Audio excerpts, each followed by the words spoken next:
Tottenham have had to act in the transfer window. Huge injuries to both James Maddison and Dejan Kulusevski have left massive holes in their midfield, and in the creativity realm, it is very worrying for Tottenham heading into the new campaign. They may have signed a new player in the shape of Mohamed Kudus, but Tottenham will need a lot more for this team to unlock defences and deal with low blocks under Thomas Frank's tenure. So today on the Saint Spurs YouTube channel, I'm going to be speaking on the importance of Tottenham signing Savinho and why Frank really wants this player. But before we go any further, if you are new to the Saint Spurs YouTube channel and you're just discovering me now, then leave a like, subscribe, hit the notification bell, and also let me know in the comments down below, what do you make of the signing of Savinho?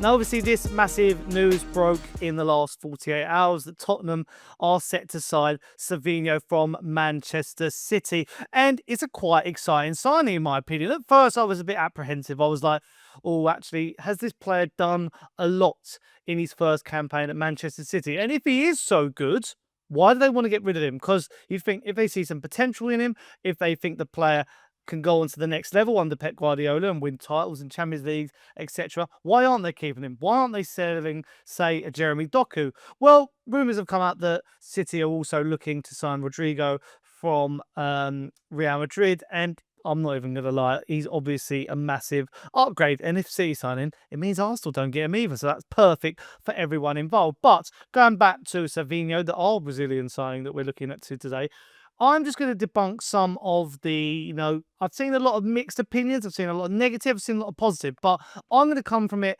from a positive point of view, because I think after assessing it and the price and all that sort of stuff, I think this signing makes a total amount of sense. And my first argument is what we're doing, or what Tottenham are doing in this transfer window thus far. And that is pretty much going out and signing players that we don't have at the moment.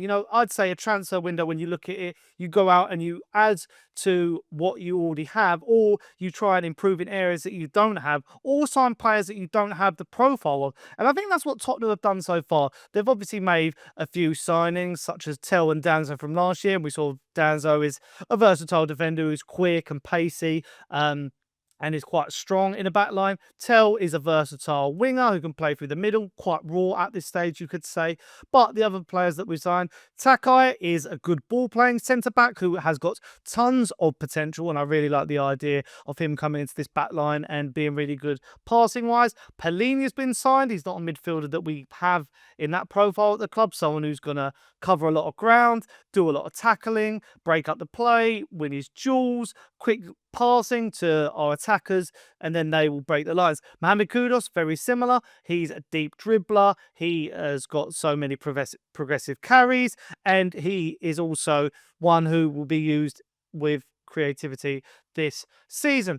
But looking at Savinho now, and I guess what you're probably going to ask me is, Sonny, his stats last year for Manchester City weren't the most impressive. Well, I tend to disagree. First of all, the profile of Savinho. If you look at his FB Rev stats, you see that this is a player who, it is obvious what his best attributes are. It's his dribbling. It is the way he can really dribble from deep and disrupt back lines. Tottenham last year, when it came to their wingers and their attackers, they struggled to break down low blocks. I'd say our wingers at the moment are pacey. I'd say Odegaard is a pace merchant. Same with Tell. Same with Brennan Johnson. You could say Odegaard is quite a good dribbler as well. But what Savinho and Kudus offer are better dribbling. And that is what we need to break down these low blocks in teams. So when Tottenham have more of the ball, you'll see the likes of Savinho and Kudus breaking down presses and dribbling. And when you want a bit of pace, when Tottenham don't have the ball and they're probably going to counter-attack a little bit more, then you'd like to see the pace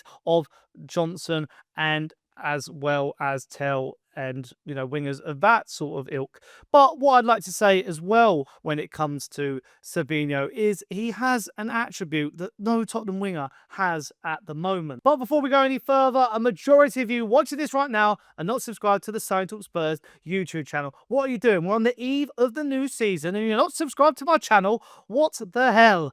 No, I'm kidding. But if you aren't subscribed, get down below, like, subscribe, hit the notification bell, and let me know in the comments down below, what are your predictions as where Tottenham are going to finish this season. But without further ado, let's get on with the video. So as you can see from this screenshot, this is one of the first goal contributions that Savinho had in the Premier League, and he receives the ball from deep. He beats his man with a good dribble and then finds an amazing pass that breaks the lines of one of the best defences in the Premier League of Saliba and Gabriel, and he finds Erling Haaland and he puts it away. A lot of his assists were given, the goals then came from Erling Haaland, which is absolutely fantastic. I think Tottenham don't really have a player like this in the squad who is just able to beat a man and create. And when you look at his stats in his whole career, they're quite interesting reading. Obviously, at Manchester City, only 1 goal, but he did get quite a fair few assists that I think are quite slept on. And that, creativity is something that Spurs need heading into the new campaign with James Maddison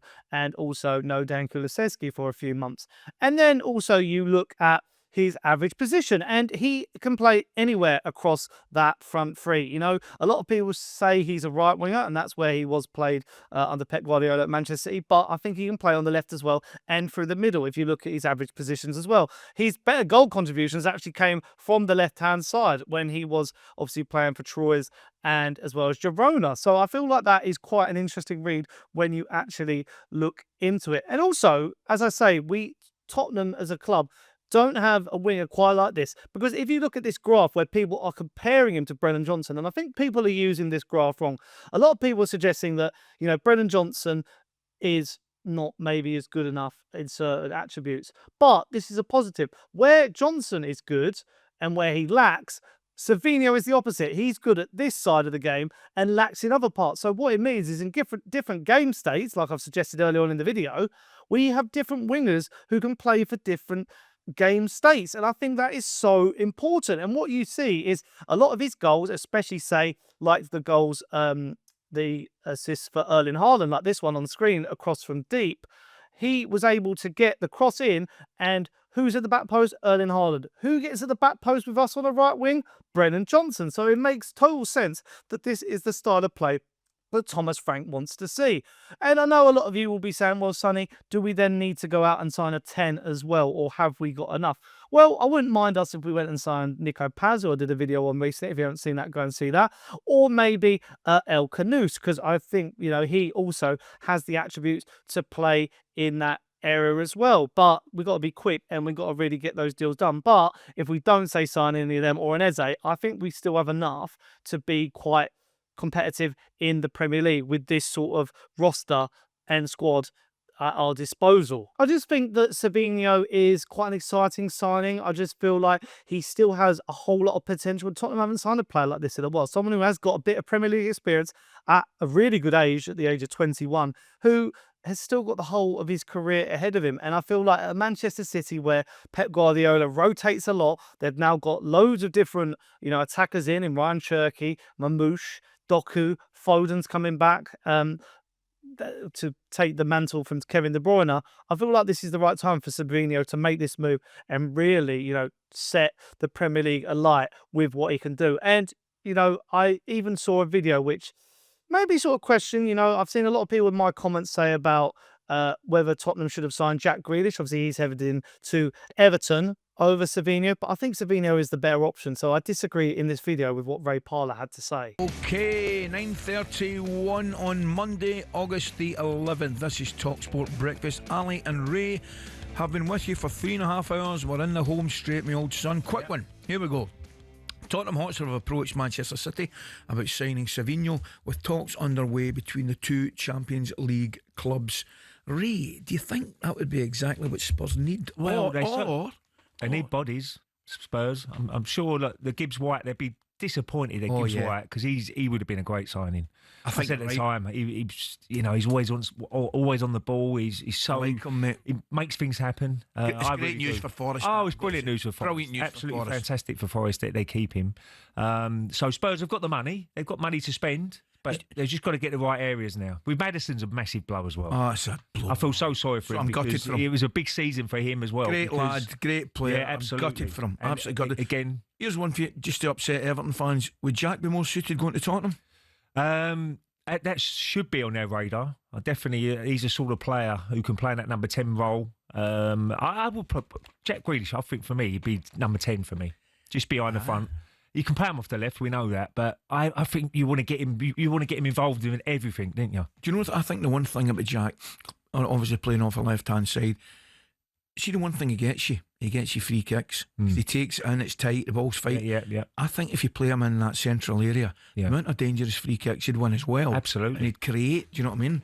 But there's so many teams that really need bodies through the door. We mentioned it earlier. West Ham, they need a couple of more signings. Absolutely. Spurs. A couple have been really quiet, haven't they? Spurs, they're in that Champions League next year as well. And the format now, there's a lot more games. So you need more players. So I think look, it's going to be interesting the last 20 days of the window to see who makes the moves and whatever. But a few clubs will be waiting, and the supporters will be waiting for new signings, and Spurs are certainly one of them, and so are West Ham. 100%, mate. Number 2, TalkSport understands Tottenham have opened talks with Manchester City over a move for Brazilian winger Savinho.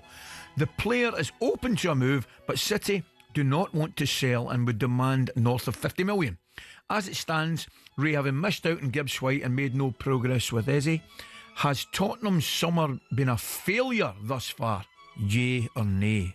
I would have to say yay, because they've got a lot more games to play. The squad is a little bit light. I think most Tottenham fans would want to see at least 2 or 3 new signings before the season kicks off, which it's sometimes difficult because it's like a game of poker, isn't it, Ali? I mean, clubs want top money for their players, and you're trying to get a better deal for your club. So I do expect a little bit more movement from Spurs before the end of the window. Has to be. Sure. Has to be. So at the moment, it is a yay, because I think Tottenham fans demand at least 2 or 3 players, especially because you're in the Champions League as well now. Agreed. Right, quick one, and I know it's going to answer to this. Adrian Durham is back and dry today, and he's announced that Arsenal won the league.